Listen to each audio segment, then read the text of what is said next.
আমরা দেখে এসেছি, সেহেতু এইদিকে যেহেতু আমরা এই জিনিসগুলো দেখতে অভ্যস্ত নয়, তার ফলে আমাদের হয়তো অড লাগছে। তো আজ থেকে 5 বছর বাদে গিয়ে হয়তো আমরা দেখবো এই জিনিসগুলো খুবই ন্যাচারাল বা খুবই মানে স্বাভাবিক একটা জায়গায় চলে এসেছে। তো সেটা আমাদেরকে আবার একটা বিতর্ক তৈরি হয়েছে কালীঘাট মেট্রোতে চুমুকে। তো একটা কাপল কালীঘাট মেট্রোতে দাঁড়িয়ে একটা ঘনিষ্ঠ মুহূর্তে তারা হয়তো লিপলক করে ফেলেছে। তাতে হয়েছেটা কি? মানে সেটা নিয়ে এত হইচই পড়ে গেছে। সব থেকে বড় কথা হচ্ছে আমি বুঝে পেলাম না, কোনো এক ছেঁচড়া অনেকটা দূরে তারা দাঁড়িয়ে ছিল সেটাকে জুম করে ক্যাপচার করেছে, করে সেটাকে ফেসবুক আর ইউটিউব সব জায়গায় ছেড়ে দিয়েছে।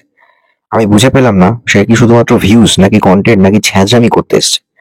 আজকে যদি ইকো পার্ক বা অ্যাকুয়াটিকা অথবা আরো কিছু অ্যামিউজমেন্ট পার্ক আছে, কিছু জায়গা রয়েছে, নিদেনপক্ষে রবীন্দ্র সরোবর, সন্ধ্যেবেলা যদি যাওয়া যায় এরকম সিন তো হামেশাই দেখা যায়।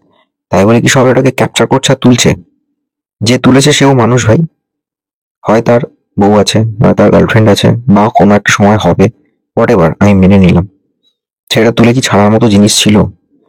আর এই সমস্ত মানুষগুলোর জন্যই না আজকে এত সমস্যা। কিছু কিছু ক্ষেত্রে দেখা যায় যে মেয়েদের প্রতি যে অত্যাচার চলছে, শোষণ হয়, সেটা এইসব মানুষগুলোর জন্যই হয়। তারা সব জিনিসটাকে ভালগার পরিণত করছে, পরিণত করানোর চেষ্টা চলছে। সমাজ এগোচ্ছে, ডেভেলপমেন্ট হচ্ছে, সবকিছুই তো আমরা পাশ্চাত্য শিক্ষাটাকে গ্রহণ করছি ঠিকই, বাঙালি তার নিজস্ব সংস্কৃতি মেনে চলছে সেও মানলাম, কিন্তু ব্রড মাইন্ডেড চিন্তা ভাবনা, ওপেন মাইন্ডেড ব্যাপার যদি থাকতো, তাহলে মনে হয় এই জিনিসটাকে এইভাবে ভাইরাল করা হতো না। ছেলেটা মেয়েটার হয়তো ছবিটা বা মুখটা অতটা ক্লিয়ার আসছে না এই রক্ষে, বা যিনি এই মহান কাজটি করেছেন তিনি একটু দূরে আছেন তাই রক্ষে, অথবা তার মোবাইলটির জুমিং ক্যাপাসিটি কম তাই রক্ষে, নইলে তো তাদের মুখটাও পরিষ্কারভাবে লোকের সমাজের কাছে দেখানোর জন্য তিনি একেবারে অত্যুৎসাহী হয়ে উঠেছেন। আশপাশ দিয়ে কয়েকজন লোক যাচ্ছে, তারা কেউ কিছু বললো না, কিন্তু আমি বুঝে পেলাম না যে কালীঘাট মেট্রো স্টেশনে একটি কাপল, তারা হয়তো শীতকাল, আবেগঘন মুহূর্ত, এটা জড়িয়ে লিপলক হয়ে গেছে, এবং এটা খুব ন্যাচারাল থিং, এটার মধ্যে কোনো খারাপ জিনিস নেই। বাচ্চারা চলতে ফিরতে, বন্ধু বান্ধব, বড়রা ছোটদের একটা কপালে চুমু খেতে পারে। অনেক সময় আমরা হাতে টাতে এরকম জায়গাতে দেখি সব করছে ভালোবাসার প্রতিচ্ছবি হিসেবে, কিন্তু হয়তো তারা আবেগঘন মুহূর্তে করে ফেলেছে, নিজেদেরকে কন্ট্রোল করতে পারেনি, এবং সেই জায়গাটা যেখানে করেছে সেটা কিছুটা পাবলিক প্লেস মানছি, কিন্তু লোক কম ছিল। কিন্তু তার মানে তো এই নয় যে সেই জিনিসটাকে সোশ্যাল মিডিয়াতে ছাড়তেই হবে।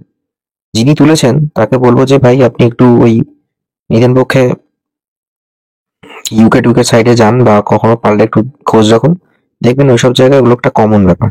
সেখানে কেউ এভাবে তুলছেও না আর ছাড়ছেও না। ইনফ্যাক্ট এখনকার দিনে যে ওয়েডিং সেশনের যে ওয়েডিং ফটোশুট গুলো চলছে, বিভিন্ন জায়গায় দেখা যাচ্ছে কাপলরা এইভাবে লিপলক করছে, সেগুলোকে রীতিমতো সোশ্যাল মিডিয়াতে তো দেওয়া হচ্ছে, তারা নিজেরাই দিচ্ছে।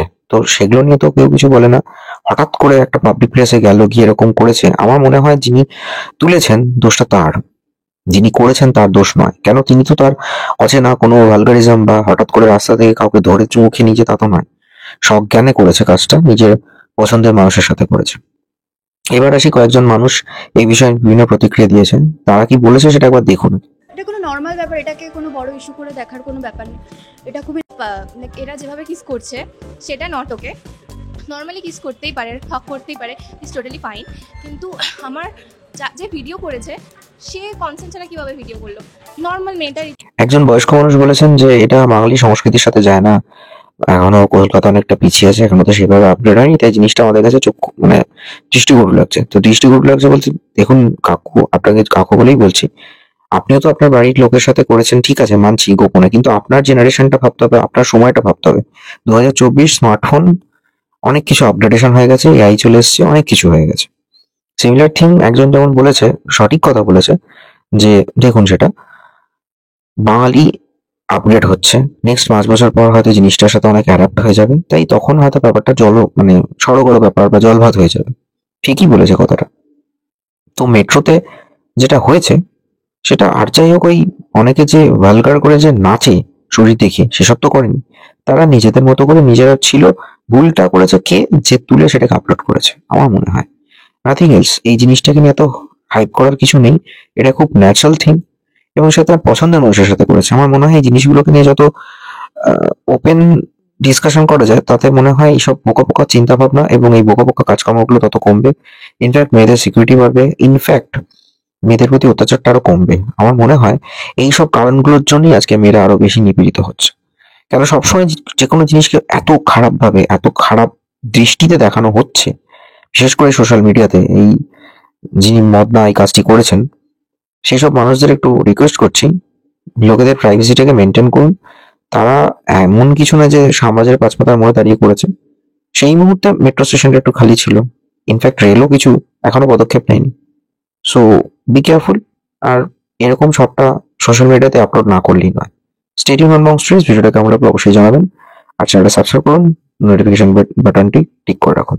দেখতে থাকুন চ্যানেলের বাকি ভিডিও।